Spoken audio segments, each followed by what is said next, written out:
Hello and welcome to the Film Whisperers here on Ben TV, where two movie nerds talk all things film with a contemporary lens. My name is Saj. I'm Alice.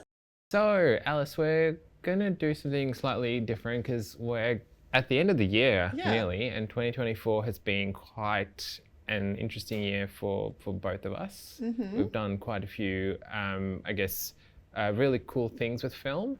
Yeah. And I think it's a good idea to reflect on 2024. Yeah, I think there's been some really good movies, and we both went to MIF. That was fun. I worked at MIF. Yeah. It was such a good time. Yep, we started a podcast. Yeah, we did on film. On film. I think it might be a good idea for us to go from the bad to the good, and let's sort of have a look at what was not the best quality filmmaking first, and then sort of talk through what surprised us, and then let's end with what we actually loved about 2024. So let's start with the bad films. In your list of films that you saw this year, can you give me what is your example of a bad movie? I know that there's a lot of people making this film and it's someone's favorite passion project, and maybe it just didn't translate to the final product. So I'm putting that out there first. Sometimes people just get given money and get told, here you go, here's $5 million, make a movie, and they do a shit job with it. So that's true. They're like, just get it done. Yeah, get it done. Exactly.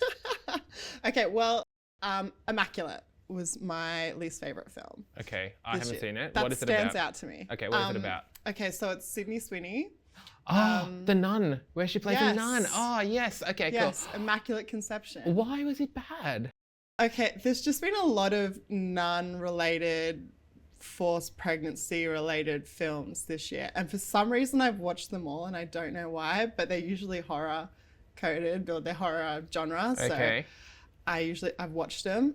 Horror films which are using religious beliefs as, like, the fear don't scare me because I'm not religious.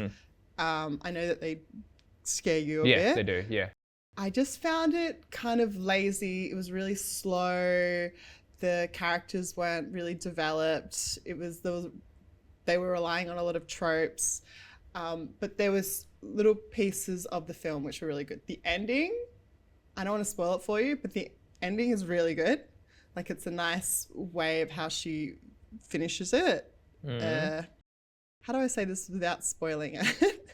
Okay. That's fine. Yeah, but the ending is really cool. It's a nice little twist.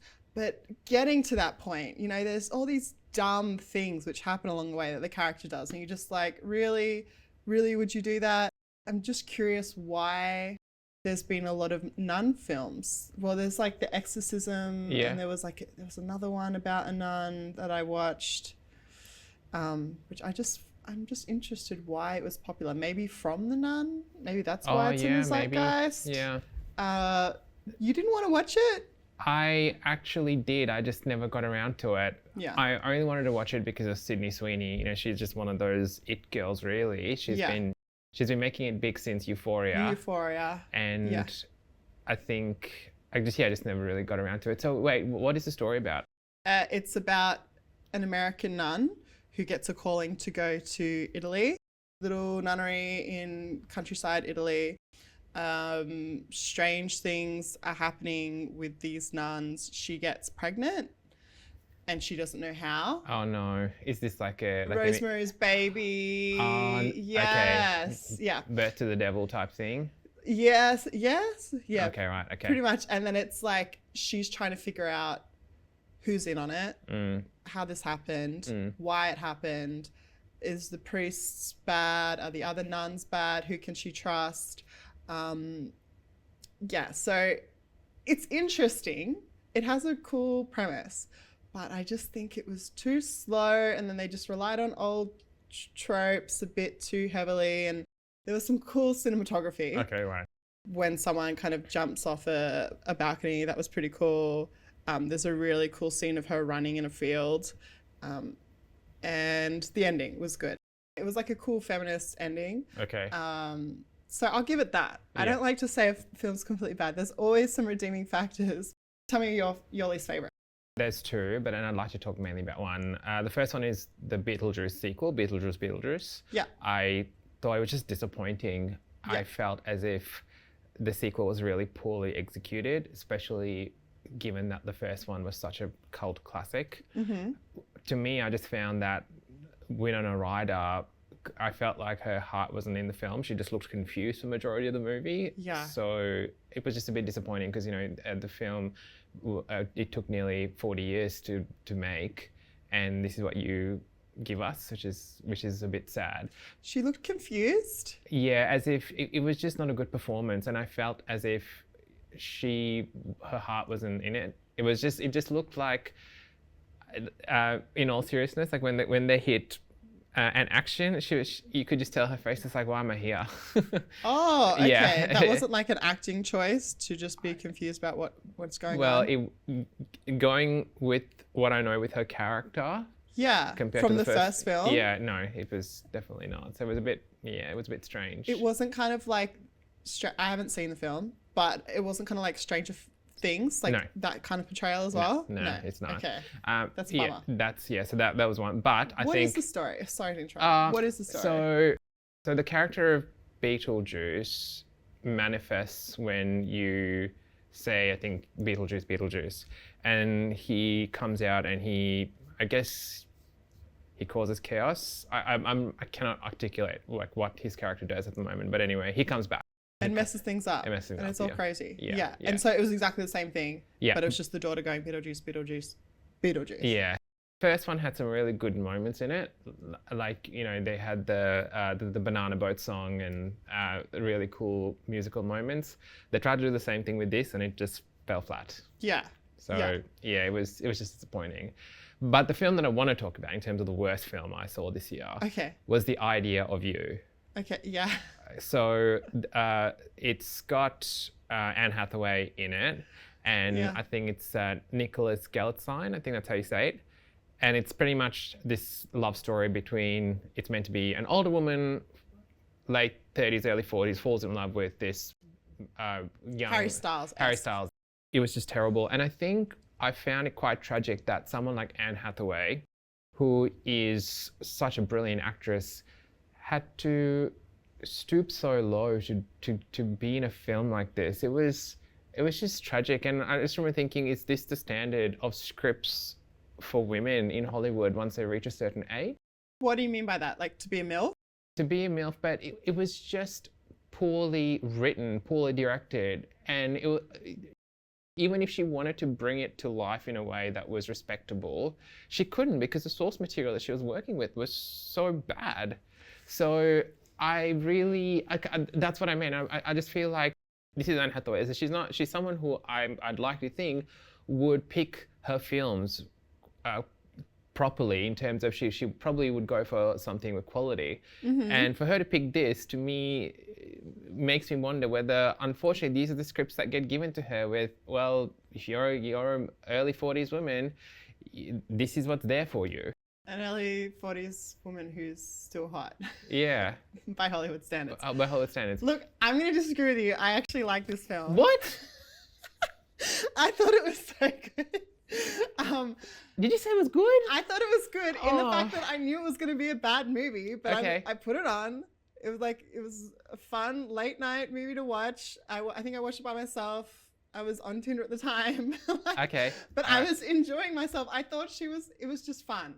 It's lighthearted. I don't think it's supposed to be serious. I don't think it's trying to save lives. It's just a bit of fun rom-com. It's a little bit of a older lady. Imagine getting with this hot heartthrob. I don't know. It's a fantasy. It's maybe not the best well-executed film. I'll grant you. But it was still fun. It was just silly. Play it in the background. Get some popcorn. Like, don't take yourself seriously. Oh, Alice, enjoy the fantasy. Alice, rom-coms can be good. There are some really great rom-coms out there, but not all of them have to be good. That's all I'm saying. Not all of them have to be the best film ever. They can just be something that you watch in the background, and it's a bit silly, and it's not realistic, but it's fun. Okay, well, I can still call it bad though, yeah? Sure. Okay, but... And I can call it good. Okay, right, okay. I think... and there was this one moment in that film where the daughter asks her, is he a feminist? And she says, yes. he's a feminist. Yeah. That has got to be one of the worst written lines in rom-com history. And I also just want to say that was one film where it just turned from PG to MA15 plus really quickly. It was like reading a holiday bad romance read. Like it's a beach read kind of thing. Yeah. Like it did go from there to there to there. And there was some really bad script writing. Yeah. There's some really bad dialogue.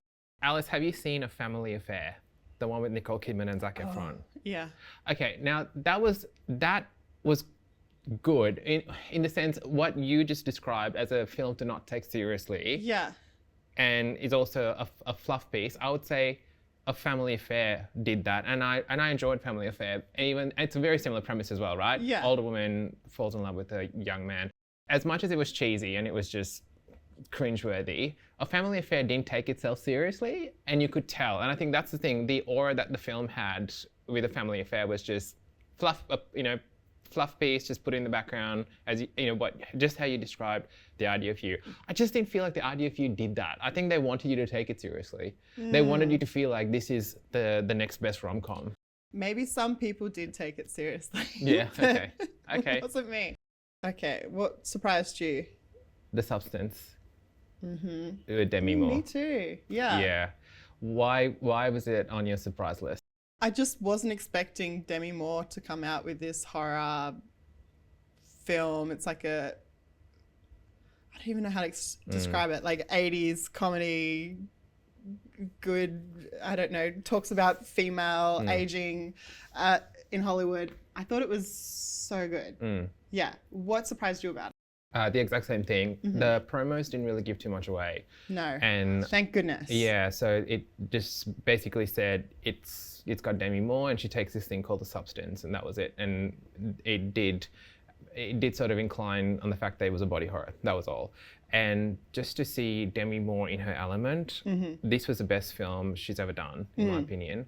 And the whole idea, the whole commentary about, as you said, women and aging and Hollywood, and how we are obsessed with young women and Hollywood is obsessed with young women, and how this story sort of used that narrative to bring something to life while using body horror. I don't think I've ever seen a film like that. Yeah. Even the sound effects I thought was amazing.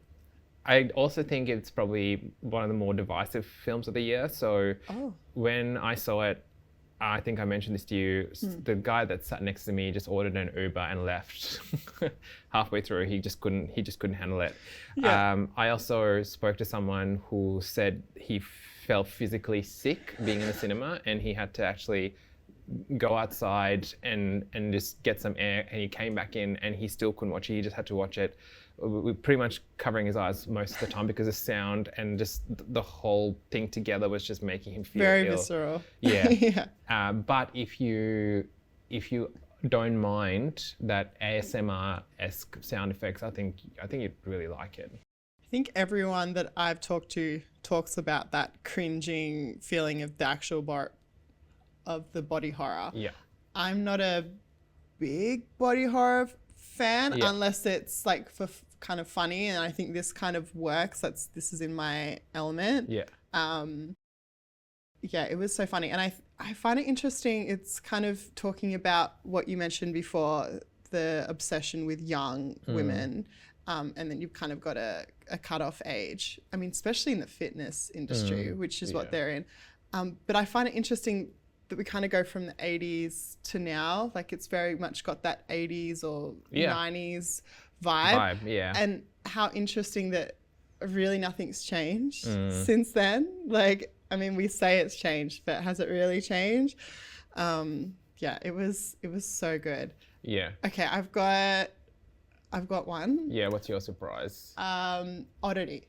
Okay, yep. So another horror. Oddity is an Irish horror film. Yeah. It's about a woman who gets killed right at the start. Is that spoiling? It's right at the start. It's right at the start. Yeah. It's about twins. So one of the sisters gets killed at the start of the film. They're doing up this old this old building. They're only in like one piece of the building, but it's a massive old building in the countryside. She's alone there, her husband's somewhere else, and then she gets killed. Then the sister comes and tries to figure out what happened.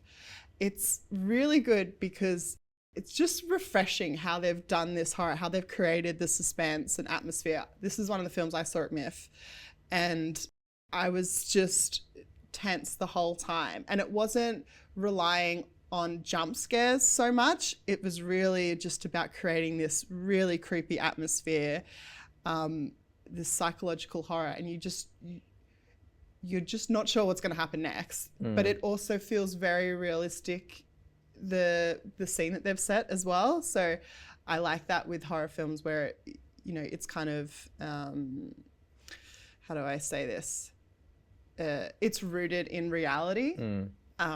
So that's what scares me most, because I can imagine myself being in this situation and being scared of that dark corner, you know, think Babadook, for example, that kind of, what is that? I really enjoyed it, and you really need to see it. Okay. And there's another one as well? Yes, we both saw this. We both saw it at MIFF again. This was the Outrun. With Saoirse Ronan. I loved this film. And I'm not a big drama, like, let's go see this film in cinema drama person. I do like them, but it's just not what I go for. So when I watched this, I was shocked at how much I enjoyed it. And how emotional the journey was as well.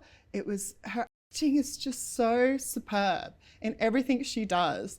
And like watching her and her mother and the heartache that she's going through, and the film, just to break it down, she was an alcoholic, and she's a recovering alcoholic. She goes to this tiny little island in Scotland to kind of heal, and it's very remote, and it's just about that journey. What did you think about it? Oh yeah, it was, I think she definitely went to that emotional depth when it came to just playing this character. She's good in everything that she does. She's probably one of the best actresses in our generation, I'd say. And she's been acting from a very young age. I definitely think this was another one of her great performances, and I think it was so raw. I think that it actually, to be honest, I sort of left that going, really puts alcohol abuse in your face. The care that they took in explaining female specific alcoholism. It was, I hadn't seen anything like that before. It was heart-wrenching. And I did go home and think about that as well. Yeah, exactly. We had people in the cinema crying, bawling. Like, it was triggering. Loud. It was very triggering. But I think even if you've gone through something like that similar, I think it could be quite cathartic to watch it, because it's not like I was an alcoholic and now I'm clean. You know, you have one little stumble and now you're good. It's stumble after stumble, clawing your way out of the pit. And it was just beautiful. You just hit the nail on the head there, crawling your way out of the pit. Not many films have done that. I think a lot of films do.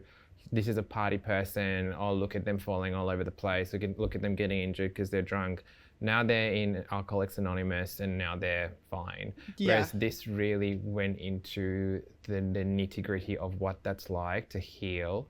And also, I felt as if the way the film depicted drunkenness was way too real, because a lot of the time when movies do that, they show it in a way that's sort of comical, sort of cringeworthy, but this actually made you go, it's relatable, because either you've been in a situation like that or you've seen people in a situation like that, and it just made you go, I think that was it. It just made you go, everyone knows someone at some stage in their life who's been that girl.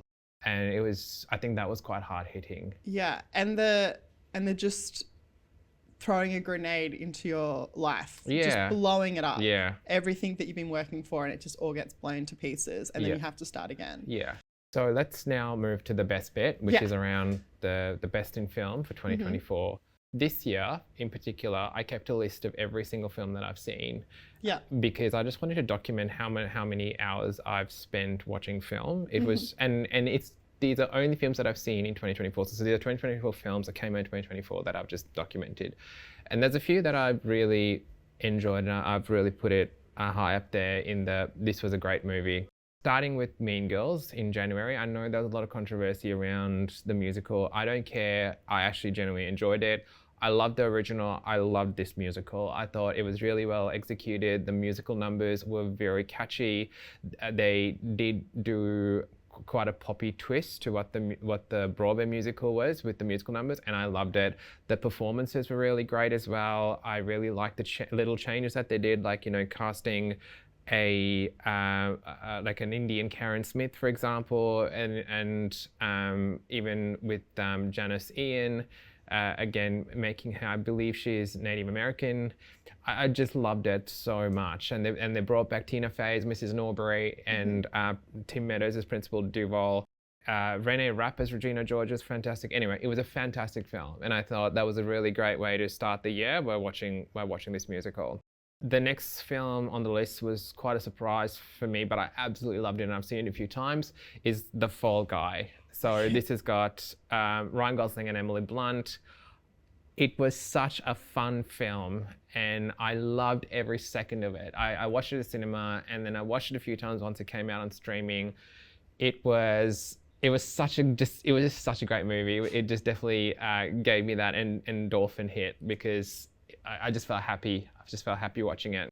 Inside Out 2 is another one as well. The first film has got to be the best animated film for me, at least, that I've ever seen. So I was really looking forward to seeing the sequel, and it lived up to the first film, in my opinion. There's a lot going on in terms of the emotions, and they introduced this new emotion called anxiety. And it just really just hit it right. And it, again, you know, I just left the cinema going, wow, that was actually a really good movie, really well written. And finally, Wicked. I'm quite speechless about it. And if I could give it a rating over 5 out of 5, I would. This has got to be it was a perfect film.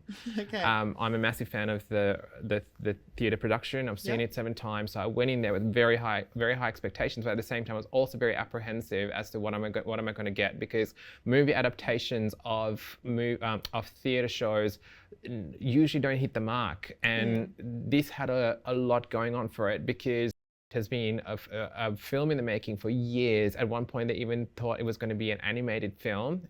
And they brought this director, John M. Chu, who did Crazy Rich Asians, and he pretty much put this vision together, cast Ariana Grande and Cynthia Erivo, and he delivered. Like, it was, there's absolutely nothing flawed about this film. So yeah, those are my, I guess, top 4, really. Top 4, yeah, top 4. You've got a bunch. I do. I mean, I only chose one because I thought we were only doing one. Yeah, I couldn't pick. I couldn't pick. My favorite film, Civil War. So this film, I love Kirsten Dunst. I think she is a massively underrated actor. Going in, I was expecting good things because I love Alex Garland. I love all his films and everything that he's written or directed. It has every kind of film which I'm obsessed with. My favorite films are post-apocalyptic films, war films, films about media. It was just dystopian films. It had all of this, and it didn't disappoint me at all. From the first few minutes, I was hooked, and I'm just watching. Oh, it's also a journey film. Sorry. So from the first, start, you're going on this journey with this bunch of well-developed characters played by really good actors. Like, I just thought it was so good, and it was so timely as well. It really does kind of depict the feel, the hesitation, the not trusting anyone anymore, who's right, who's wrong. And it really made you think about what these journalists are going through. So I just thought the way this film does everything was just amazing. I agree. I too am a massive Kirsten Dunst fan. Yeah. I think ever since I saw her in Bring It On as a teenager, I've absolutely loved her. And I think every single film that she's done, from Mona Lisa Smile to The Beguiled that came out recently, to even TV where she did the show about on being God in Florida. She's a brilliant actor. In terms of performances, so we also had Kaylee Spaney from Australia, and she was really good in it as well. She's so good as well. And Kirsten Dunst's husband, Jesse Plemons, who played a very different role. And I think, I'm not a fan of war or apocalyptic films, but this movie really did a good unpack of what is journalistic integrity. And I don't know, I felt quite unsettled watching this because it made me go, to what lens are these people going to go just to take a photograph? Yeah. And I think that was that moral dilemma of, they know that people will still consume it regardless, but it's almost like their values go out the window just so they could capture this one photograph. It was full on. They're documenting historical, events, which are really important. We still look at, like, from World War II, World War I, whatever. Yeah. It's important. Yeah. Unfortunately. His commentary on society is really good. Okay. And I liked that in this film, it really does look at how much civil war is just family eating each other. You don't know who's good or who's bad, but you also see how both sides or fractions of sides can decide that the other side or other faction is evil, and then because they think they're evil, they truly believe they're evil, they will do whatever they need to do to stop that evil. Yeah. And that is, that's civil war. Okay. And I just thought it was absolutely fascinating. Well, that's a wrap, I would say. 2024, wow. Yeah. So I think if you haven't seen Civil War, I think that's one film we can both agree it was absolutely amazing. Yeah. That's all the time we have for today's show. Thanks for watching. We do have a podcast, if you can check it out. It's called Rewind Rethink. It's on wherever you get your podcasts on. Thanks for a great year. Thanks for a great year. Yes, thanks for watching.